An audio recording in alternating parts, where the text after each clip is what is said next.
తెలంగాణ సమాజానికి ఉద్యమదండాలు. నా పేరు వాసుకే యాదవ్. నేను బీసీ పొలిటికల్ ఫోరం రాష్ట్ర అధ్యక్షుని. మిత్రులారా, ఈ మధ్యకాలంలో కాంగ్రెస్ ప్రభుత్వం, రెడ్డి ప్రభుత్వం బీసీల మీద, ఎస్సీ ఎస్టీ మైనారిటీ వర్గాల మీద, ఇలా వ్యాపారాల మీద దాడులు చేస్తూ ఉన్నది. ఉద్యోగస్తుల మీద ఇలా ఏసీబీ దాడులు చేస్తూ ఉన్నది. ఇలా బీసీలు, ఎస్సీ ఎస్టీలు సంబంధించిన వ్యాపారాల మీద కూడా ఇలా కక్ష పట్టి ఇలా దాడులు చేసి ఇలా మిల్లులను సీజ్ చేపిస్తూ ఉన్నది. ఇలా వ్యాపారాలను క్లోజ్ చేపిస్తూ ఉన్నది. ఈ కాంగ్రెస్ ప్రభుత్వము, రెడ్డి ప్రభుత్వము బీసీ వ్యతిరేక ప్రభుత్వం అని, ఈ కాంగ్రెస్ పార్టీ బీసీ వ్యతిరేక పార్టీ అని, ఈ సెంట్రల్లో ఉన్న బీజేపీ పార్టీ పూర్తిగా బీసీ, ఎస్సీ ఎస్టీ మైనారిటీ వర్గాలకు వ్యతిరేకం మేమని చెప్పకనే చెప్తా ఉన్నది. ఈ దాడులు చేపించి వాళ్ళ నిజ స్వరూపాన్ని ఇలా బయట పెడతా ఉన్నది. మిత్రులారా, ఇలా సోమాజిగూడ ప్రెస్ క్లబ్బుల్లో వివిధ పార్టీ అధ్యక్షులతో, బీసీ సంఘ నాయకులతో అధికారులు ఇలా ప్రెస్ మీట్ పెట్టడం జరిగింది. ముఖ్యంగా నల్గొండ జిల్లాలో ఇలా విష్ణూరి రామచంద్రారెడ్డి రాజ్యం నడుస్తూ ఉన్నది. దానికి నాయకుడు ఈ ముఠా మేస్త్రి ముఖ్యమంత్రి రేవంత్ రెడ్డి. ఇలా నల్గొండ జిల్లాలో మొత్తం కూడా ఇలా బీసీ నాయకత్వాన్ని నిర్మూలించే కార్యక్రమం పెట్టుకున్నది ఈ కాంగ్రెస్ పార్టీ, రెడ్డి ప్రభుత్వము, ఈ విష్ణు రామచంద్రారెడ్డి వారసులు. ఇలా హత్యలు జరుగుతూ ఉన్నాయి. ఇలా రాజకీయంగా కేసులు పెడతా ఉన్నారు. ఇలా భార్యల మీద, ఇంట్లో ఉన్న తల్లుల మీద కూడా కేసులు పెట్టి ఇలా కక్ష తీర్చుకుంటున్నది ఈ కాంగ్రెస్ పార్టీ. జైలు పంపిస్తూ ఉన్నది మా తల్లులను, మా బీసీ బిడ్డలను. నేరం మేము ఒక్కడమే చేసినామా? ఇలా ఎందుకు చెప్తున్నా ఈ విషయం అంటే, రాష్ట్ర వ్యాప్తంగా 3500 మిల్లులు ఉన్నాయి. అన్ని మిల్లులు కలిసి అలా 1500 మిల్లులను ప్రభుత్వమే క్లోజ్ చేసింది. 1500 మిల్లులను క్లోజ్ చేసినప్పుడు మళ్ళా ఆ 1500 మిల్లులకు నువ్వు రైస్ను, మళ్ళీ బియ్యాన్ని, వడ్లను నువ్వు ఎట్లా కొనిపించినావు వాళ్ళతోటి? ఇంకో ప్రశ్న, మొత్తము కూడా రైసు మిల్లులో అవినీతి జరిగిందని ప్రభుత్వమే చెప్తా ఉన్నది. రైసు మిల్లుల అవినీతి దగ్గర 13,000 కోట్ల 339 కోట్ల రూపాయల అవినీతి జరిగిందని మా మంత్రి, ఆ శాఖ మంత్రి సిగ్గు లేకుండా, లజ్జ లేకుండా చెప్తా ఉన్నాడు. మరి 13,000 కోట్ల 399 కోట్ల రూపాయల అవినీతి జరిగితే ఒక్క 17 కోట్ల అవినీతి చేసిండు అని ఒట్టజానేను ఎట్లా నువ్వు మూస్తావు రాబాయ్? ఎట్లా జైలు వేస్తావు రాబాయ్? నువ్వు ఏం ప్రభుత్వం ఇది? అసలు నీకు పాలన చేస్తా ఉన్నదా? నువ్వు రాజకీయం చేస్తా ఉన్నదా? 17 కోట్ల రూపాయల అవినీతి జరిగిందని ఒట్టజానయ్య కుటుంబాన్ని నువ్వు జైల్లో వేసినావు. మరి 13,000 కోట్ల రూపాయల 399 కోట్ల రూపాయల అవినీతి ఎవరు చేసిండు? ఆ అవినీతి చేసిండోని ఏ పక్కన పడ్డరు? మరి నువ్వు ఎందుకు బయటకు తీస్తలేవు అంటే, ఒట్టజానయ్య మీకు తగిన మిండడు నల్గొండ జిల్లాలా? ఇలా అన్ని మూస్తే ఇలా బీసీ సమాజం మొత్తము కూడా రాజకీయంగా రాదు. ఇలా ఒట్టజానయ్య మాకు మిండడై కూర్చున్నాడు. ఇలా వాడిని రాజకీయంగా మేము సమాధి చేయాలని కక్ష పట్టిన ఈ రెడ్డి ప్రభుత్వం, విష్ణూరి రామచంద్రారెడ్డి వారసులు ఇలా మా ఒట్టజానయ్యను కావాలనే కక్ష కట్టి రాజకీయ సమాజానికి కంకణం కట్టుకొని ఇలా కేసులు పెట్టిండ్రు. బేలు రాగానే ఇంకో కేసు పెడతా ఉన్నావు. మరి ఈ 2013 నుంచి 2027 మధ్యలో జరిగిన అవినీతిని ఎందుకు తీస్తలేవు? మరి ఇంత అవినీతి చేసింది ఒక మిల్లుల యజమానులేనా? దానికి మీ అధికారుల సపోర్ట్ లేకుండా, మీ గవర్నమెంట్ సపోర్ట్ లేకుండా, మీ సివిల్ సప్లై అధికారుల సపోర్ట్ లేకుండా, ఈ రెవెన్యూల అధికారుల వాళ్ళ మద్దతు లేకుండా, వాళ్ళ పాత్ర లేకుండా జరుగుతుందా? అన్ని వేల కోట్ల అవినీతి మా బీసీ బిడ్డలకు సాధన అవుతుందా? అన్ని వేల కోట్ల అవినీతి మా బీసీ బిడ్డలకు అంత ధైర్యం ఉంటుందా? మీరు అవినీతి చేయాలన్నా మీరే కదా, లంగతనం చేయాలన్నా మీరే కదా. మాకు లంగతనం చేయరాదు, మాకు దొంగతనం చేయరాదు, మాకు అవినీతి చేయరాదు, మాకు ఆ ధైర్యం కూడా లేదు. కావలసుకునే ఎక్కడో అక్కడ ఒక్కొక్క బీసీ నాయకులు వస్తూ ఉంటే వీళ్ళని కక్షపూరితంగా కేసులు పెట్టి భయానక వాతావరణం సృష్టించి ఇలా రాజకీయంగా దూరం చేసే కుట్ర ఈ రెడ్డి ప్రభుత్వం, ఈ బీజేపీ ప్రభుత్వం, అక్కడ సెంట్రల్ గవర్నమెంట్ బీజేపీ, ఇక్కడ రాష్ట్ర ప్రభుత్వం కాంగ్రెస్ పార్టీ చేస్తూ ఉన్నది. నిజంగా తప్పు చేసినామని శిక్షించు. మరి 13,000 కోట్లు ఎవరు దొబ్బిండ్రా? మరి నువ్వే అన్నావు కదా, civil supply minister Uttam Kumar Reddy. మరి 13,000 కోట్ల 399 కోట్లు ఎడిపోయినారా? 17 కోట్ల నువ్వు తీస్తున్నావు. మరి అవన్నీ ఎడిపోయినాయి. అవి దీని లెక్క. దీని మీద నిజ నిర్ధారణ కమిటీ అయి, సిబిసిఐడి అయి, నిజంగానే ఎవరు తప్పు చేసిండో బయటికి వాడిని పొక్కలేయి, లేకపోతే ఒక్క ఒట్టజానేనా, లేకపోతే ఒక బీసీ నాయకుల మీదనో, లేకపోతే ఒక ఎస్సీ ఎస్టీ నాయకుల మీద నువ్వు కక్షపూర్తంగా వివరిస్తే ఈ ఈ సమాజాన్ని అంతా ఒక్కడి చేస్తాం. రాష్ట్ర వ్యాప్తంగా నిర్మాణం చేస్తాం, ఉద్యమం చేస్తాం.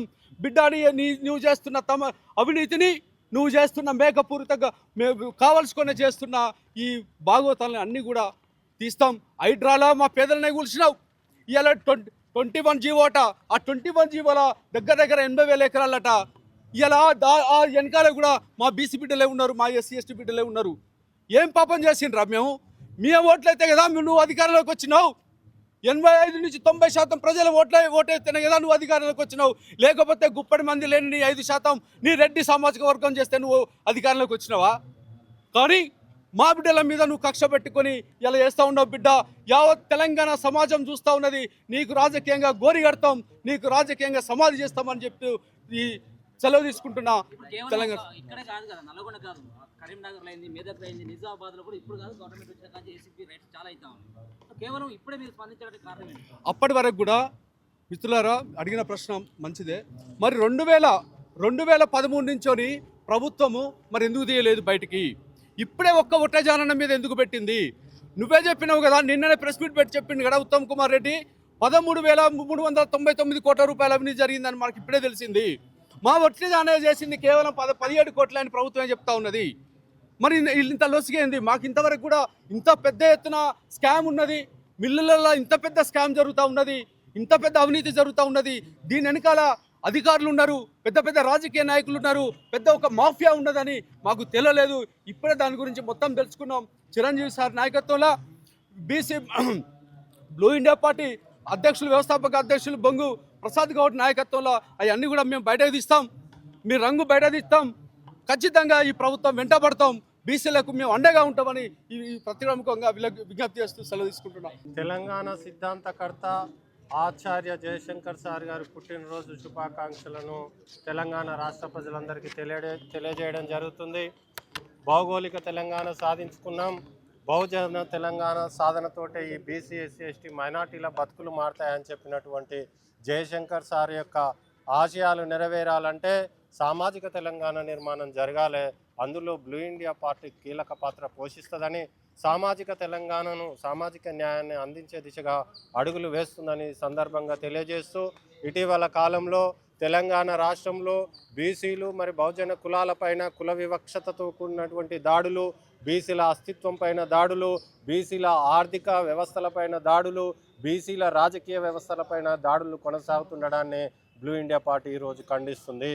భారత రాజ్యాంగం అందరికీ సమానత్వంగా జీవించే హక్కును, సమానత్వాన్ని కలిగించినప్పటికీ బీసీలకు రాజ్యాంగంలో ప్రత్యేకమైనటువంటి చట్టాలు లేని కారణంగానే ఈరోజు ఈ దాడులు కొనసాగుతున్నాయి. ఇంకొకటి, ఈ రాష్ట్రాన్ని పాలిస్తున్నటువంటి అగ్రకుల పార్టీల యొక్క దురహంకారపూరితమైనటువంటి విధానాల కారణంగానే ఇలా బీసీల పైన దాడులు జరుగుతున్నాయి. మరి ఆనాడు సాధించుకున్న తెలంగాణలో కేసీఆర్ బంగారు తెలంగాణ పేరుతో బహుజన తెలంగాణ రాకుండా మోసం చేస్తే, ఈనాడు రేవంత్ రెడ్డి దొరల తెలంగాణ వద్దు, ప్రజా తెలంగాణతోటే ప్రజలకు న్యాయం జరుగుతుందని చెప్పి ఓట్లను కొల్లగొట్టుకొని ఈరోజు రాష్ట్రంలోకి అధికారంలోకి రావడం జరిగింది. స్వయాన ఈ రాష్ట్ర ముఖ్యమంత్రి రాజ్యాంగబద్ధమైన పదవిలో ఉండి ఒక బహిరంగ సభలో మా కాంగ్రెస్ ప్రభుత్వము నేను ఈ రాష్ట్రంలోనే బట్టలు ఉతుక్కున్నటువంటి వ్యక్తులకు, గొర్రెలు కాస్తున్న వ్యక్తులకు మంత్రివర్గంలో అవకాశం కల్పించినని సామాజిక వివక్షతతో కూడినటువంటి ఒక వ్యాఖ్యను చేయడం జరిగింది. ఈ కుల దురహంకార పూరితమైనటువంటి వ్యాఖ్యలు కొనసాగుతూనే ఉన్నాయి. వీటిని పూర్తిగా ఖండిస్తూ ఈరోజు జరిగినటువంటి ఒట్టజానయ విషయంలో, వజ్రా రైస్ మిల్లు విషయంలో కేసు ఏదైతే ఉందో అది రాజకీయ ఉద్దేశపూర్వకంగా జరిగినది, కుట్రపూరితంగా జరిగినది. ఎందుకంటే వేల మిల్లులు కలిగినటువంటి తెలంగాణ రాష్ట్రంలో అనేక మంది బకాయిలు చెల్లించవలసింది ఉన్నదని చెప్పి రాష్ట్ర మంత్రివర్గంలో నుంచి మంత్రిగా ఉన్నటువంటి ఉత్తమ్ కుమార్ రెడ్డి ప్రకటించడం జరిగింది.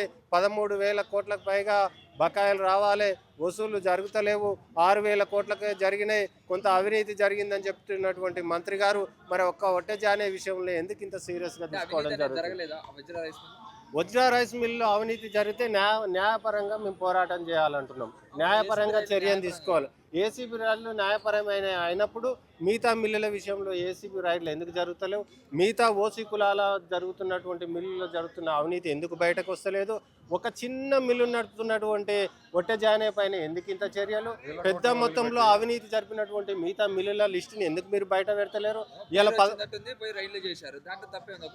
తప్పు లేదు, తప్పు లేదు. నేనేమంటున్నా, తప్పు జరిగితే 17 కోట్ల అవినీతి జరిగితే దాని మీద చట్టరీత్యా చర్య తీసుకోవాల్సిందే. కానీ చిన్న చేపను బట్టి పెద్ద తిమింగళాలను ఎందుకు వదిలేస్తున్నావు? 95% రైస్ మిల్లులు ఓసీల చేతుల్లో ఉన్నప్పుడు 13,000 కోట్లలో వారి వాటాని ఎక్కువ ఉన్నప్పుడు వారందరిని ఎందుకు బయటకు తీస్తలేవు? ఇలా కుటుంబ సభ్యులను ఒట్టేజానే విషయంలో ఎందుకు వేధిస్తున్నావు? అంటే కులాన్ని బట్టి శిక్ష ఉంటుందా? సామ్రాట్ అశోక్ని కాలంలో వరకు వర్ణాన్ని బట్టి శిక్ష ఉండేది. సామ్రాట్ అశోకుడు ఒకే శిక్షకు ఒకే దండం తెచ్చి సమతా రాజ్యాన్ని స్థాపించిండు. ఇలా డాక్టర్ బిఆర్ అంబేద్కర్ రాసిన రాజ్యాంగం ద్వారా మనం పాలన కొనసాగించుకుంటున్నప్పుడు అందరికీ ఒకే రకమైనటువంటి శిక్షను విధించమని మేము అడుగుతున్నాం. ఇలా బీసీల విషయంలో ఇంత ఆతృత ఎందుకని మేము అడుగుతున్నాం. ఇలా ఒట్టెజానే రాజకీయంగా ఎదుగుతున్నానే, బీసీలను చైతన్యం చేస్తున్నానే, వాళ్లకు ఒక స్థానాన్ని కోల్పోయి ఇలా నల్లగొండ నుంచి మరో బీసీ ఎమ్మెల్యే తయారవుతుందనే ఉద్దేశపూర్వకంగానే వాళ్ళు చేస్తున్నారని మేము భావిస్తున్నాం.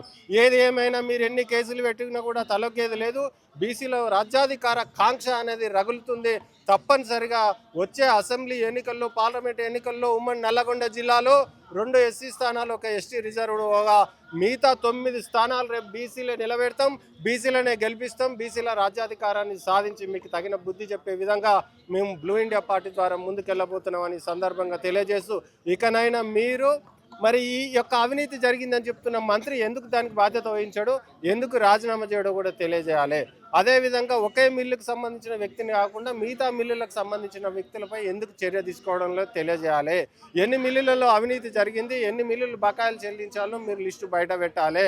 ఏదైనా రాజ్యాంగబద్ధంగా మీరు కొనసాగించకపోతే ఖబర్దారని సందర్భంగా హెచ్చరించడం జరుగుతుంది. 42% బీసీ రిజర్వేషన్ పోరాట కమిటీ జోహార్ ప్రొఫెసర్ జయశంకర్ సార్. ఈరోజు రాష్ట్రంలో కాంగ్రెస్ పార్టీ అధికారంలోకి వచ్చిన కాంచి వరుసగా బీసీల మీద దాడులు జరుగుతున్నాయి. యునైటెడ్ మహబూబ్నగర్ జిల్లాలో కుమ్మెర గ్రామంలో రజకులపై దాడి జరిగింది. గుడికి వస్తే గుడిలో హక్కుల కోసం, గుడిలో లోపల రావడానికి హక్కు కోసం పడితే అక్కడ దాడి జరిగింది.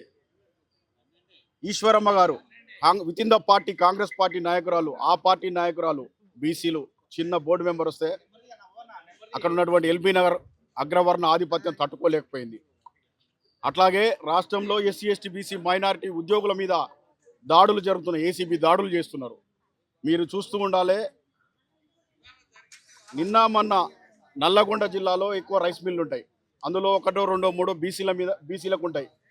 అక్కడి నుంచి ఎదిగొస్తున్న బీసీ నాయకుడు ఒట్టెజానయ్య గారు rice mill, Vajra rice mill కాదు, రాష్ట్రంలో రైస్ మిల్లులంతా 1 సంవత్సర కాలం నుంచి రాష్ట్ర ప్రభుత్వం దగ్గర, ఉత్తమ్ కుమార్ రెడ్డి దగ్గర విజిలెన్స్ దాడులు జరుగుతున్నాయి. మా మీద చాలా ఇబ్బందులు పెడుతున్నారు అధికారులు అని చెప్పి వాళ్ళు ధర్నాకు దిగుతామంటే ఇంతవరకు అక్కడ ఉన్నటువంటి రాష్ట్ర ప్రభుత్వం, అక్కడ ఉన్నటువంటి ఉత్తమ్ గారు కానీ ఇక్కడ రాష్ట్ర ప్రభుత్వం కానీ పట్టించుకోలేదు. ఇప్పుడే ఎందుకు ఆదికొచ్చింది ఒట్టెజానయ్య గారు బీసీల కోసం ఉద్యమం చేస్తుండే కాబట్టి. మరి బీసీ పిల్లలకు కూడా స్కాలర్షిప్లు ఉన్నాయి, ఇవ్వరు, అవమానం చేస్తుంటారు. వరుస దాడులు రాష్ట్రంలో, ఇటువంటి దాడులన్నిటికీ జరుగుతున్నాయి. ఇప్పటికైనా ఒట్టెజానయ్య గారి మీద పెట్టిన కేసులు ఎత్తివేయాలి. ఆ రకంగా ఎత్తివేయకపోతే మేమంతా ఐక్యమై రాష్ట్ర వ్యాప్తంగా వివిధ పద్ధతుల్లో పోరాటాలు చేస్తాం. బీసీల రక్షణ చట్టం కోసం పోరాటం చేస్తాం. అదే రేవంత్ రెడ్డి గారు 42% బీసీ బిల్లు విషయంలో ఈ రోజు వరకు కూడా బంధుకాలు ఇవ్వలేదు. ఆ బంధుకాలు ఇవ్వాల్సింది బీసీలకు రక్షణ చట్టం కోసం మేమంతా ఐక్య పోరాటాలు చేస్తాం. Thank you.